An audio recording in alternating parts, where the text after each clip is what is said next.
예, 새해 들어서 첫 의원총회입니다. 우리 선배 동료 의원 여러분들 새해 복 많이 받으시고 강건하시기를 빌겠습니다. 어제 공수처가 부당한 대통령 체포영장 집행을 무리하게 시도했습니다. 대한민국은 법치주의 국가입니다. 법치주의 국가에서는 시간이 걸려도 법률이 정한 절차에 입각해 수사하고 진실을 밝혀야 합니다. 그것이 법치주의고 대한민국의 헌법 정신입니다. 우리가 공수처의 대통령 체포영장 집행을 비판하는 것은 대통령 지키기가 아닙니다. 법 질서 지키기, 법치주의 지키기, 대한민국 지키기입니다. 공수처는 내란죄에 대한 수사권이 없습니다.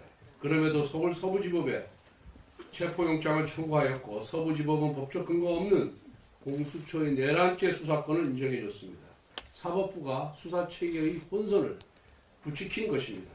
게다가 판사가 영장에 아무런 이유와 근거도 없이 형사소송법 제110조와 111조를 예로 한다는 조항을 집어넣습니다.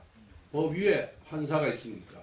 판사가 마음대로 영장에 초법적인 예외 조항을 넣는 것은 입법권에 대한 심각한 도전입니다. 판사가 법 위에 서는 것입니다.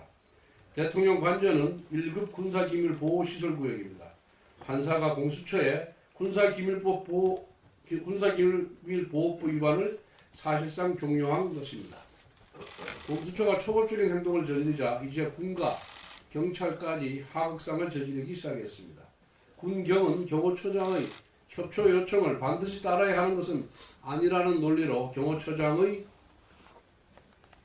지휘에 불응했다고 합니다. 협조에 응하지 않을 심산이었다면 아예 그 자리에 오지 않았어야 합니다. 그런데 군은 현장에서 대통령 관저 정문을 공수처 체포팀에 열어줬습니다.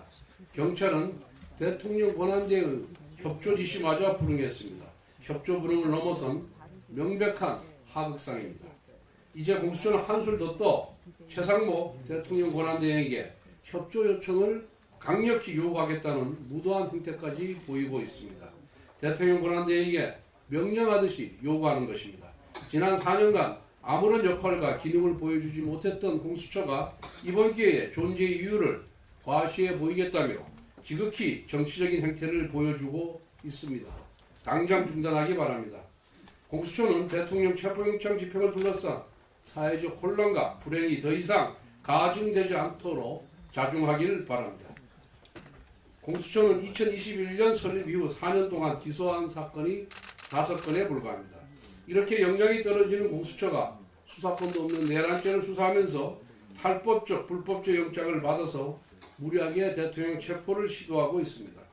공수처는 최상병 사건 하나도 제대로 수사하지 못하면서 어떻게 내란죄를 수사하겠다는 겁니까?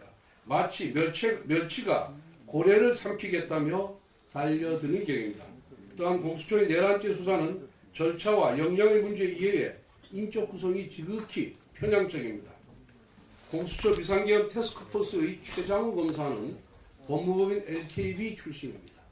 LKB 권도영 변호사, LKB 허윤 변호사는 공수처 검사 출신입니다. 이처럼 LKB와 공수처는 명함의 앞면과 뒷면처럼 붙어있는 사실상의 한 몸입니다. 국회 측 탄핵법률단의 이광변 변호사는 우리법 연구의 창립 멤버이자 LKB의 설립자이자 사실상의 대표입니다. 심지어 야권에서 초대 공수처장으로 거론되었던 인물입니다. 이광변 탄핵소추 변호인단 대표는 법관 재직 당시 우리법 연구의 창립을 주도했습니다. 민주당이 추천한 헌법재판관들과 부당한 체포영장을 발부한 법관 모두 우리법 연구의 소속입니다. 결국 수사기관인 공수처, 탄핵을 소추하는 국회 법률인단, 탄핵 심판을 담당하는 헌법재판관이 모두 민주당과 LKB로 연결되어 있습니다. 어느 때보다 공정한 적법 절차가 필요한 상황임을 고려할 때 용납될 수 없습니다. 그동안 LKB가 맡은 주요 사건은 민주당 이재명 대표의 공직선거법 위반 사건, 조국 전 장관의 입시비리 사건, 김경수 전 지사의 들king 사건, 송영길 전 대표의 전당대회 돈봉투 살포 사건 등이었습니다.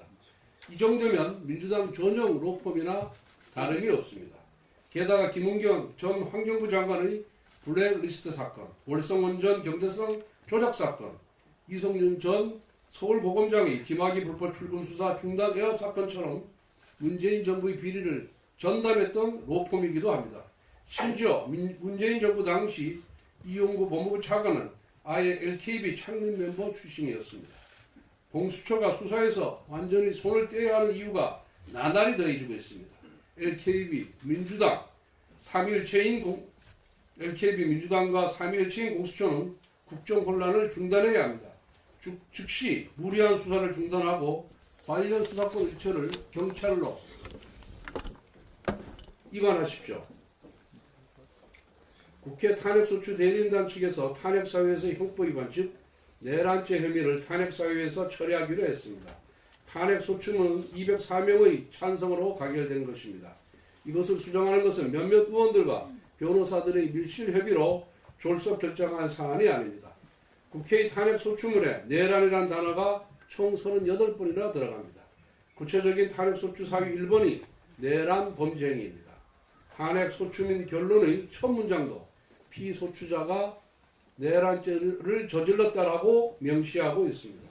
내란죄 혐의는 대통령 탄핵소추문의 알파요 오메가입니다. 이 핵심을 탄핵사유에서 제외한다는 것은 안고 없는 찐빵이 아니라 찐빵 없는 찐빵입니다. 국회에서 통과될 때는 내란죄를 전면에 내세우고 헌재에서 심판할 때는 내란죄를 뺀다면 탄핵 절차를 우습게 만드는 것입니다. 만약 탄핵소추 사유에서 형법 위반 사유를 제외한다면 내란죄 혐의뿐만 아니라 직권남용죄, 특수공무집행 방해죄 혐의도 제외해야 합니다. 헌법 위반의 사유만 적시한다면 개헌법 위반 사유도 제외해야 합니다. 헌법 위반 사유만 심리한다고 하면서 내란죄 혐의만 제외할 수는 없습니다. 더 나아가 민주당은 탄핵소추문에 우리 당 추경호 전 원내대표를 내란 공보범으로 적시했습니다. 야당은 탄핵소추문 졸속 작성으로 추경호 전 대표의 명예를 훼손한 데 대해 사과해야 합니다. 더 큰 문제는 한덕수 대통령 권한대행 탄핵입니다. 정족수 151석으로 탄핵시킨 핵심 사일도 내란 아닙니까? 똑같이 탄핵소추에서 내란을 뺀다면 한덕수 대행 탄핵소추야말로 근거 없는 원천무효입니다. 탄핵이 가결된 지 이제 겨우 20일이 지났습니다. 20일도 못 갈 탄핵소추문으로 가결시킨 졸속 탄핵이었던 것입니다. 야당은 국민을 우롱한 졸속적인 탄핵소추문 작성에 사과해야 합니다. 헌법재판소는 졸속으로 작성된 탄핵소추문을 각하시켜야 합니다. 다시 제대로 써서 국회가 재의결해야 합니다. 그렇지 않으면 국회는 아무렇게나 탄핵소추문을 써서 통과시켜도 된다는 선례를 남기는 것입니다. 민주당의 엉터리 탄핵 남발을 용인해주는 결과가 된다는 것을 헌법재판소가 무겁게 고려하길 바랍니다. 공개하겠습니다. 네, 현 시간부로 비공개로 진행하도록 하겠습니다. 언론인 및 보좌진 여러분들의 협조를 부탁드리겠습니다.